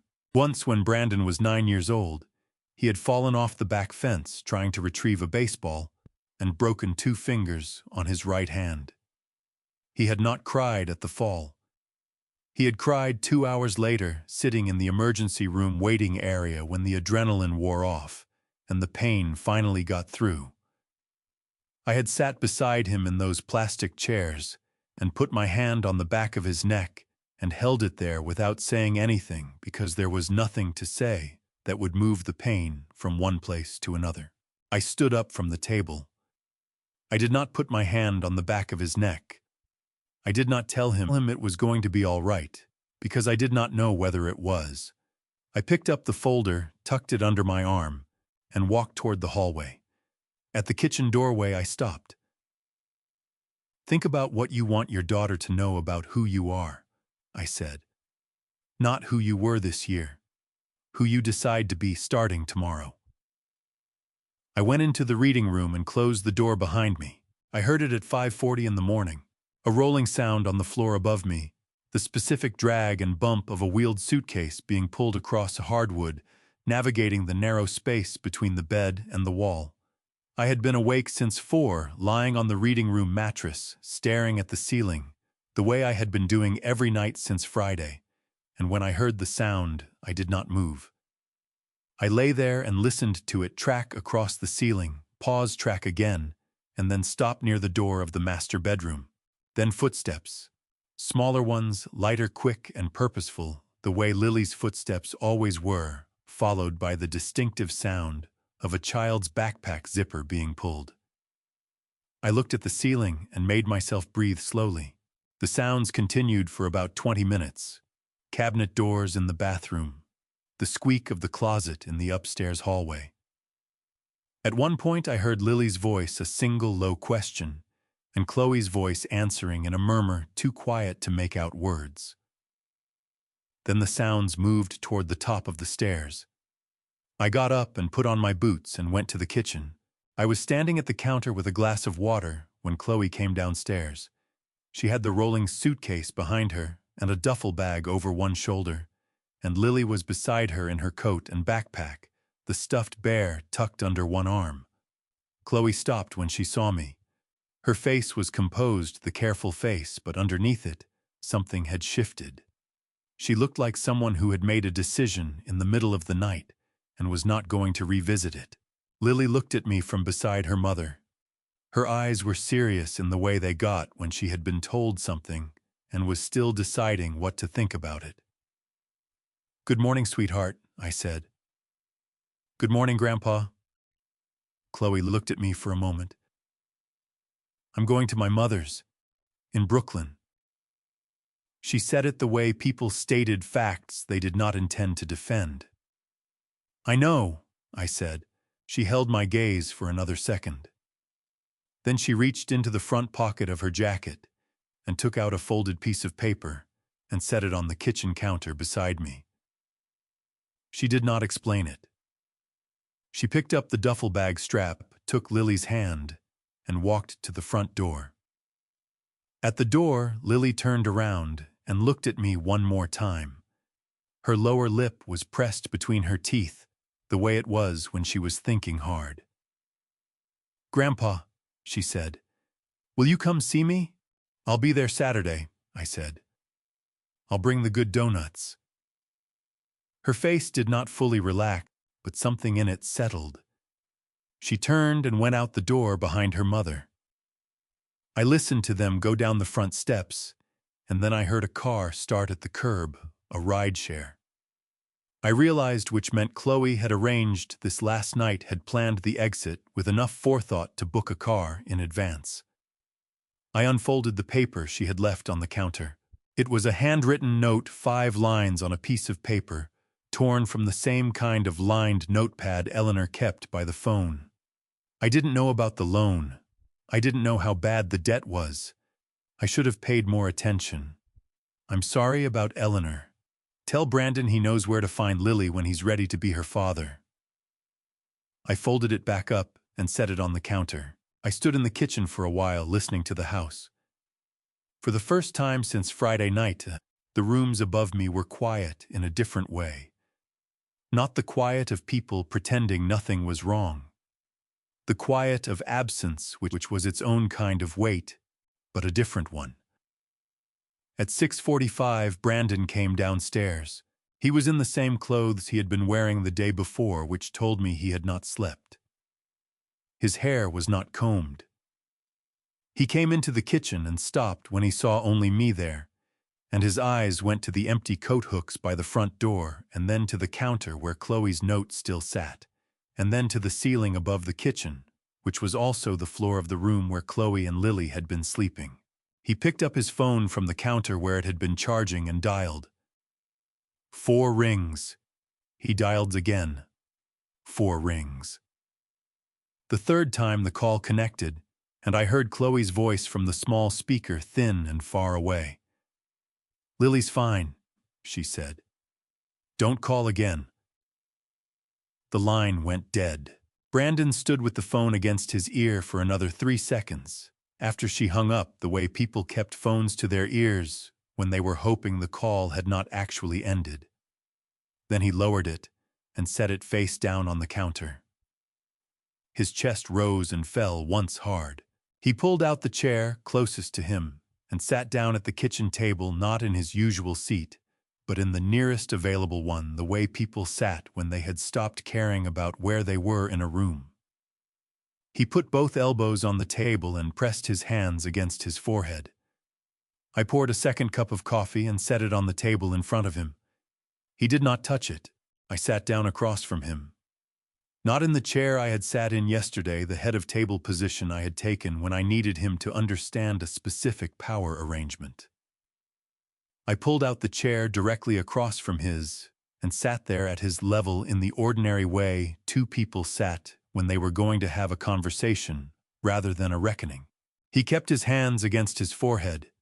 His shoulders were shaking slightly, the small, contained shaking of someone trying very hard not to come apart in front of another person. "She took my daughter," he said into his hands. "Lily is safe," I said. "She is with her grandmother in Brooklyn." "That is not the same thing as gone." He raised his head. His eyes were red at the edges, and the skin beneath them was dark, and he looked exactly like what he was, a 33-year-old man who had destroyed most of what mattered to him and was sitting in the wreckage trying to locate a single piece that might still be salvageable. "I don't know what to do," he said. I reached into my jacket and placed the letter of formal notice on the table between us. 30 days. The 4 conditions Margaret had outlined, typed clearly, each one numbered. "Start here," I said. "Read it tonight. I need your answer in the morning." I stood up and left him at the table with the letter and the untouched coffee and whatever was left of the night he had just come through. I spent the morning clearing the bedroom. Brandon was still in the kitchen when I came upstairs at 7:30 with a stack of flattened cardboard boxes I had pulled from the recycling pile in the garage. He did not come up. He stayed at the table with the letter of formal notice in front of him and the untouched coffee going cold, and I left him there and went to work. The ring light came apart in 3 sections. The tripod folded down. The white fabric backdrop rolled up into its carry bag, which I found in the closet behind a row of Chloe's dresses, still in their dry cleaning plastic. I carried everything to the hallway and stacked it against the wall. Then I started on the vanity table the small bottles and palettes and tools that had accumulated across the surface in the months since Chloe had taken over the room. I packed them into boxes without organizing them, which was not something I would normally do, but I was not feeling particularly careful about Chloe's organizational preferences that morning. The dresser came back from the reading room in 2 trips. The bedside tables, the lamps, the framed photograph of Eleanor and me at Montauk that had been on her nightstand for 11 years. I had found it wrapped in a dish towel at the bottom of a box in the reading room closet, which told me someone had packed it deliberately rather than just moved it out of the way. I unwrapped it and set it back where it belonged. By 11 o'clock, the room looked like our room again. I changed the sheets, opened the window for 20 minutes to move the air through, and then closed it again and went to get Eleanor. She was dressed and sitting in the chair beside her hospital bed. When I arrived, her coat on her purse in her lap, the small overnight bag the hospital had provided on the floor at her feet. She had been ready for a while. I could tell by the particular stillness of someone who has been waiting patiently and has run out of things to look at. The discharge nurse went through the medication instructions while I listened and took notes on my phone. New Celebrex prescription filled at the pharmacy on the ground floor before we left. Physical therapy referral for the knee 2 sessions a week to start. Follow-up cardiology appointment in 3 weeks. I wrote down every date and set 3 calendar reminders before we reached the elevator. In the truck, Eleanor sat with her hands folded in her lap and watched Queens go past the window. The streets were wet from overnight rain, the pavement catching the gray December light in long, flat reflections. She did not speak for most of the drive, and I did not push. I had learned a long time ago that Eleanor processed things in the order she was ready to process them, and the right thing to do was drive and let the city go past, and give her the space to arrive at whatever she needed to say when she was ready to say it. We turned onto Merrick Road. She sat up slightly. "Is Brandon home?" she asked. "He was this morning. I don't know about now." She nodded, looked back at the window. I pulled into the driveway and cut the engine. Eleanor looked at the front of the house through the windshield. She looked at it for a long time. The porch railing I had repainted 3 summers ago.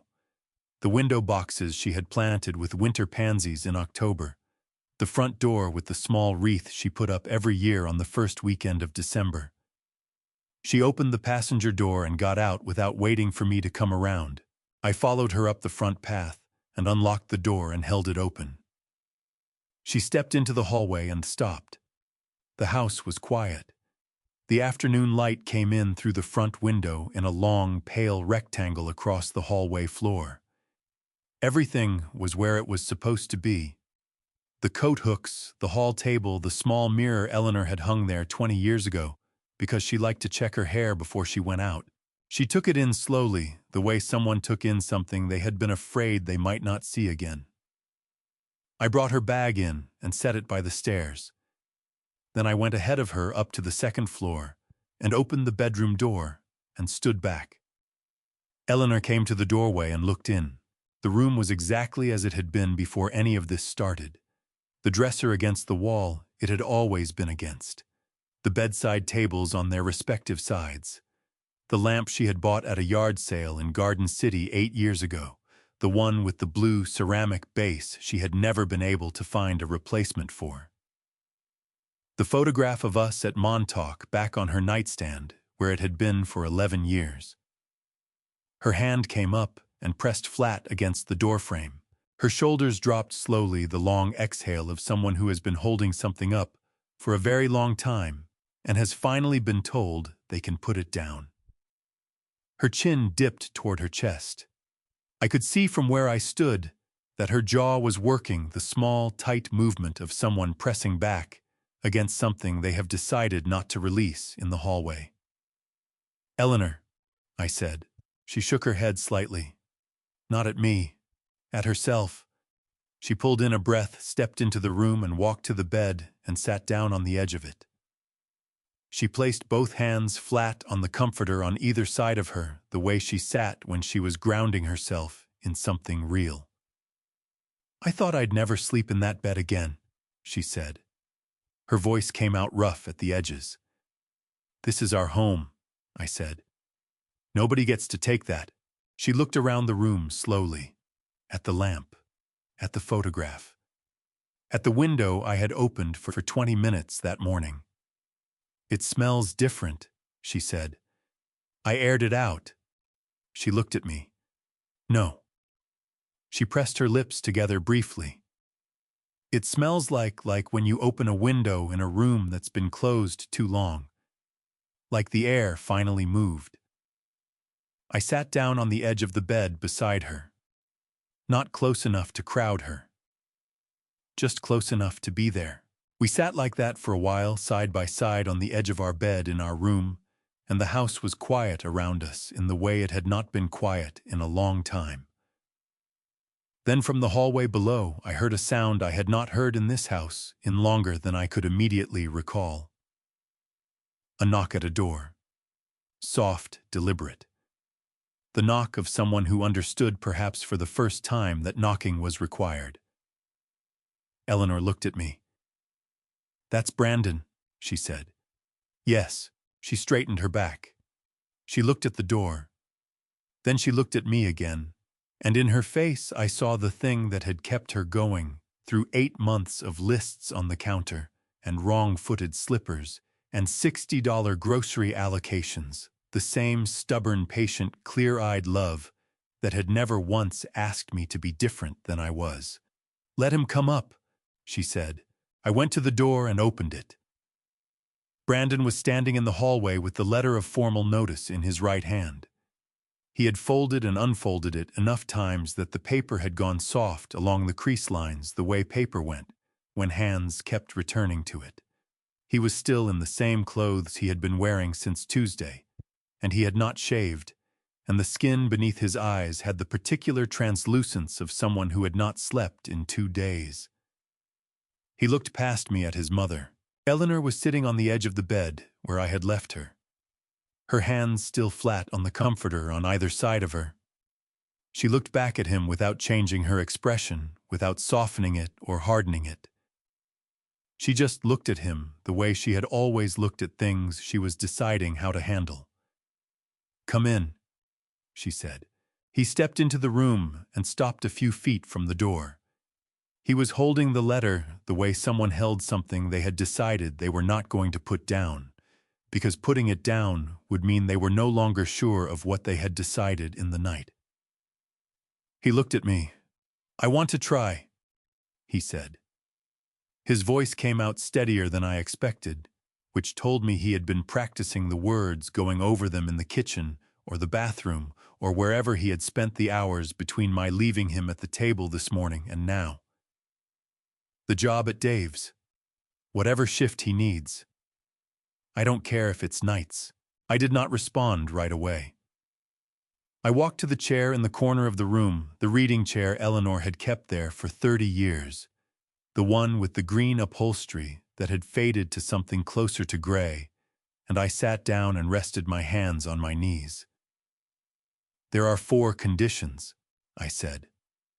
"They are not negotiable, and they are not a starting point for a conversation.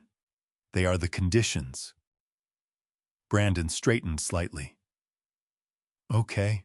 First," I kept my voice even, "you contact Detective Owens tomorrow morning and you make a voluntary statement.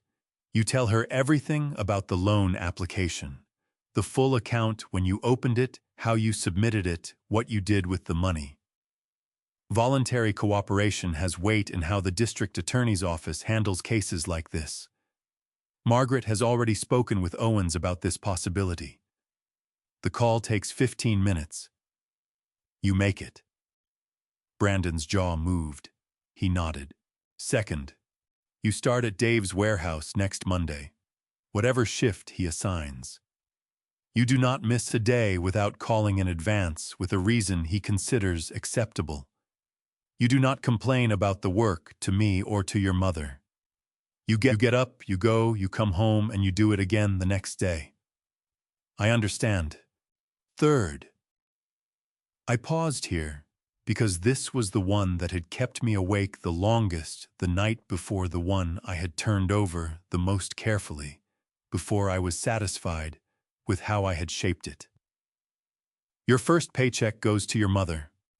Not part of it. All of it. It goes directly into her account, and it stays there, and it applies against the $8,000 that was borrowed in her name. After that, a portion of every paycheck does the same until the balance is cleared. Margaret will set up the arrangement in writing." Brandon's throat moved. He looked at Eleanor once quickly, and then back at the floor in front of him. "Fourth." I looked at him steadily. "You find a counselor who works with gambling addiction, and you make an appointment within the next 2 weeks. You attend every session. You do not cancel. If the cost is a barrier, there are programs through the city that operate on a sliding scale. Margaret has the contact information. This is not optional, and it is not temporary. You go until the counselor tells you that you no longer need to go." The room was quiet for a moment. Then Brandon looked up. His eyes were red at the edges, and his face had the stripped, undefended quality of someone who had run out of versions of themselves to hide behind. "All 4, he said. "All 4. He unfolded the letter one more time, looked at it, and then folded it back along its soft crease lines and put it in his back pocket. He stood there for a moment, not moving, and I watched him understand the full weight of what had just been agreed to, not the weight of the conditions themselves, but the weight of having agreed to them without argument, without negotiation, without a single attempt to revise the terms. Then Eleanor said his name. Just that. One word, his name, in the voice she had used for it since the day he was born. He turned toward her. She reached out her right hand, the one closer to him, and opened it. Not reaching toward him, just opening it the way you opened a door and let someone decide whether to walk through. He crossed the room in 3 steps and sat down on the edge of the bed beside her, and she placed her hand on his shoulder, and his head dropped, and the sound that came out of him was the sound of someone who had been holding something underwater for a very long time and had finally let it surface. He did not say anything. She did not say anything. She kept her hand on his shoulder and let him come apart the right way. The quiet way, the way people came apart when they were finally somewhere safe enough to do it. I stood up from the chair. I picked up my jacket from the door hook and walked out into the hallway and pulled the bedroom door most of the way closed behind me. I went to the window at the end of the hall, the one that looked out over the backyard and Eleanor's garden beds under their burlap covers, and I leaned against the wall beside it. Outside, snow was falling. Not heavily, the light, tentative kind that came in the first weeks of December in Queens, more suggestion than commitment, the flakes catching the streetlight from the road in front of the house and disappearing before they reached the ground. The kind of snow that did not stick, but that changed the quality of the air, made it softer, made the sounds of the neighborhood come through differently. I stood there for a long time. From behind the bedroom door, I could hear nothing except the occasional low sound of my son's voice and the steady, unhurried sound of my wife's, and eventually even those stopped. And the house was quiet, and outside, the snow kept falling in the light. 3 weeks passed. I marked them the way I had always marked time when I was not on the road by the small, recurring sounds of the house. The alarm going off at 5:15 in the back bedroom every weekday morning. The particular sound the water pipes made when someone showered before dawn. The front door opening and closing while it was still dark outside, and the neighborhood had not yet started its day. Brandon had moved out of the master bedroom the night of the conversation and taken the reading room without being asked, which told me something had shifted in him that I had not yet found the right word for. He came home from the warehouse each morning, looking the way men looked after honest physical work. Shoulders low, feet heavy on the stairs. The particular stillness of a body that had been used for something real. He did not talk about the work at breakfast. He ate whatever was on the counter, rinsed his own dishes, and went to bed. 3 weeks of that. I watched it without commenting the way you watched a thing that was still in the process of becoming something, and did not want to disturb it before it was finished. On a Thursday morning, I was sitting at the kitchen table with coffee when my phone rang. "Dave, your boy showed up again today," he said. When Dave said something like that, it carried the weight of someone who had not expected it to be true and was still deciding how to feel about being wrong. 3rd week straight. Hasn't been late once. "How's the work?" "Slow. He drops things. He's not built for it yet." A pause. "But he doesn't complain. The other guys tried giving him a hard time the first week the way they do with new people. He just kept working. After a few days, they stopped." Another pause, longer. "He's going to be all right, Arthur. It's going to take a while. But he's going to be all right." I thanked Dave and set the phone down on the table. Eleanor came into the kitchen a few minutes later. She was moving better than she had been the week before. The physical therapy was working, and the proper medication was working, and 3 weeks of sleeping in her own bed, in her own room, with the window cracked. The way she liked it in December had done something that the doctors had not prescribed, but that I could see in the way she carried herself in the morning. She poured her coffee and looked at me. "That was Dave. Brandon's doing all right." She sat down across from me and wrapped both hands around her mug. She nodded once, the small, contained nod of someone receiving information they had hoped for, but had not allowed themselves to expect. That afternoon, Detective Owens called. "I want to update you on where things stand," she said. "Brandon came in last Wednesday and gave a full voluntary statement. He was cooperative and detailed. The district attorney's office has reviewed the statement in combination with the other evidence, and they've indicated they're considering reducing the charge from a felony to a misdemeanor, given the voluntary cooperation and the fact that restitution is already underway." She paused. "That is not a guarantee, but it is a meaningful development." "What does Eleanor need to do?" "If she wants to communicate her wishes regarding prosecution to the DA's office, she can submit a written statement. It won't bind the DA's decision, but in cases involving family members where restitution is occurring and the victim requests leniency, it carries real weight." I told her I would pass that along. That evening, I sat with Eleanor at the kitchen table and explained what Owens had told me. Eleanor listened without interrupting. When I finished, she was quiet for a moment, looking at her coffee mug. "I don't want him to go to prison," she said. "I know. But I don't want to pretend it didn't happen either." "Nobody's asking you to." She looked up at me. "I want it in writing. that he understands what he did.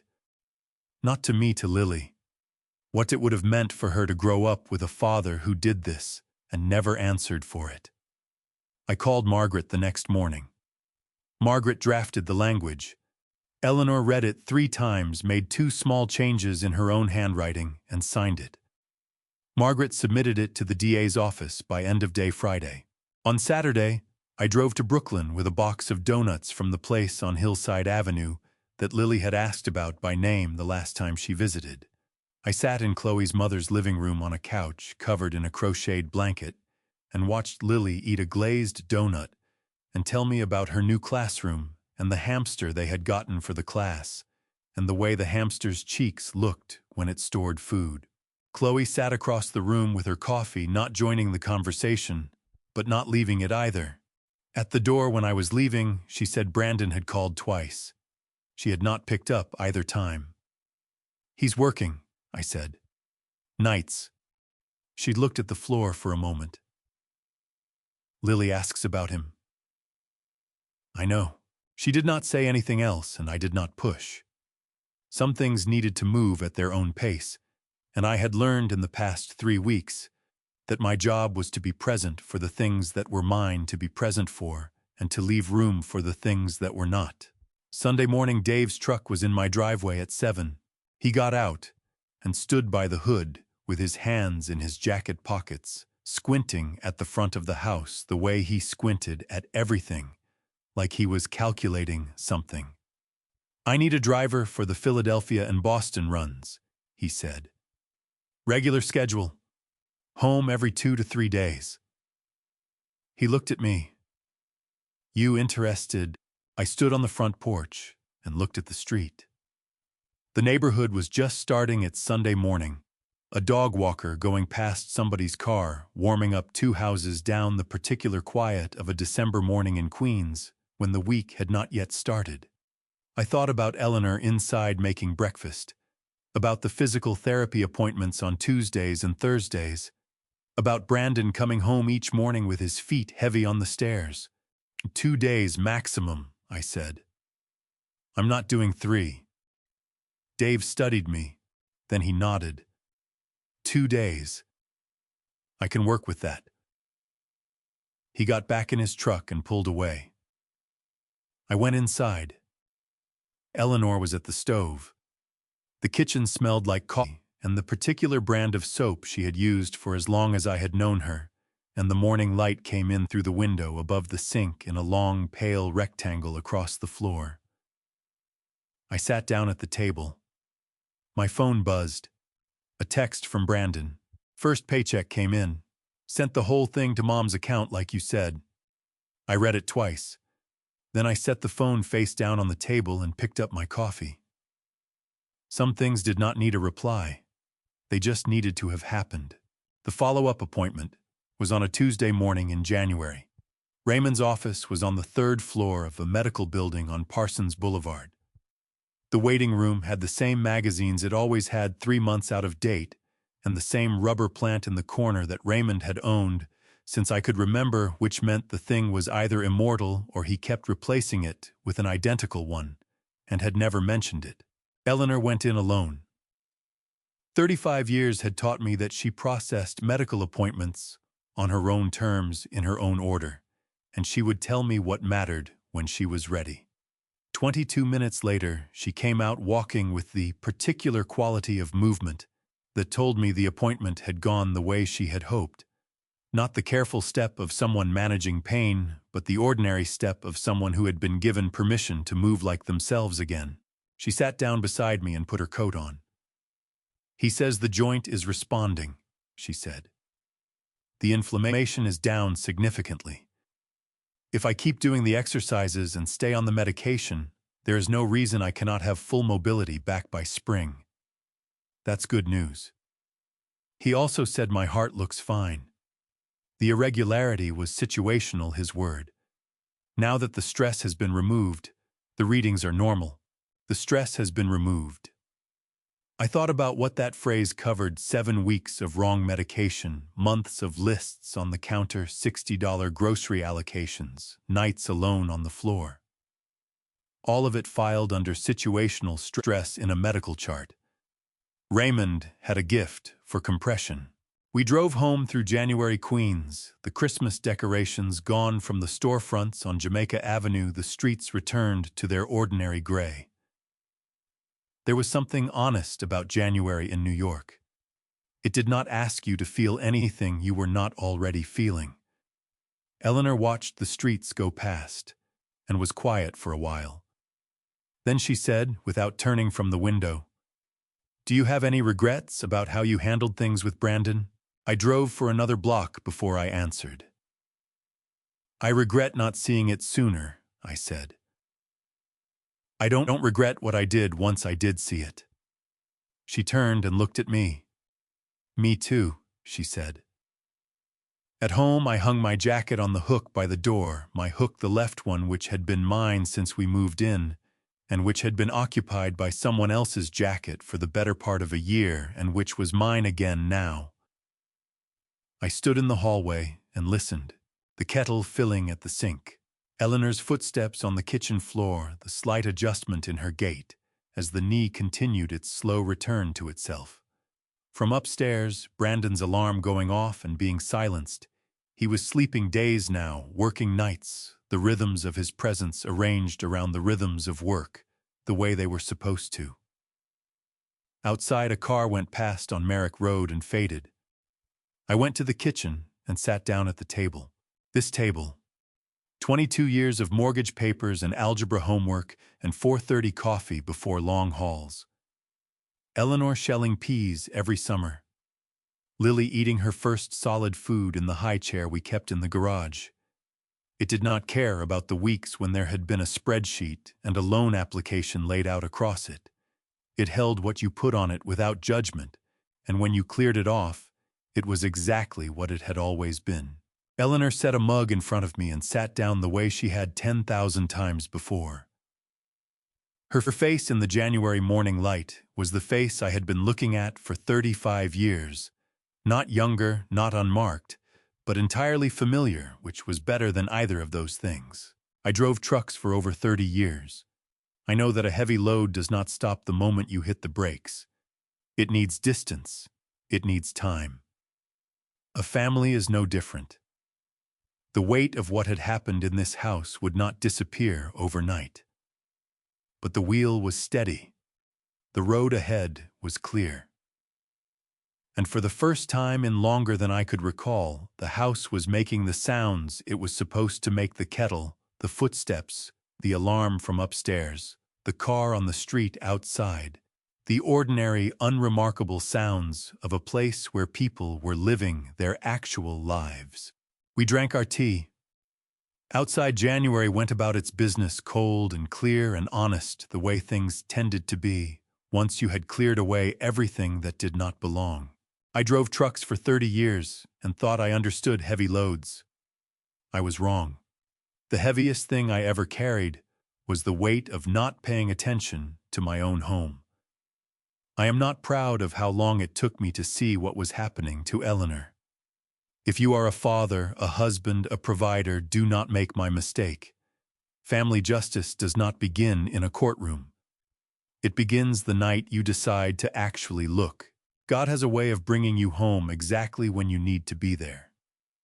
I came home 3 days early and found the truth on a kitchen floor. That was not coincidence.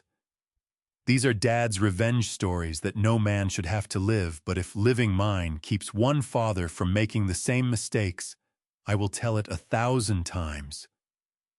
Family justice is not about punishment. It is about finally showing up. These Dad's revenge stories exist because love without presence is just an empty wire transfer. If this reached you, drop a comment. I read everyone. Share this with someone who needs it. And subscribe so you never miss what comes next. Thank you for staying until the very end. It means everything. Some stories on this channel include fictional elements built purely for reflection and education. If this content is not your path, no hard feelings. Choose what feeds your soul.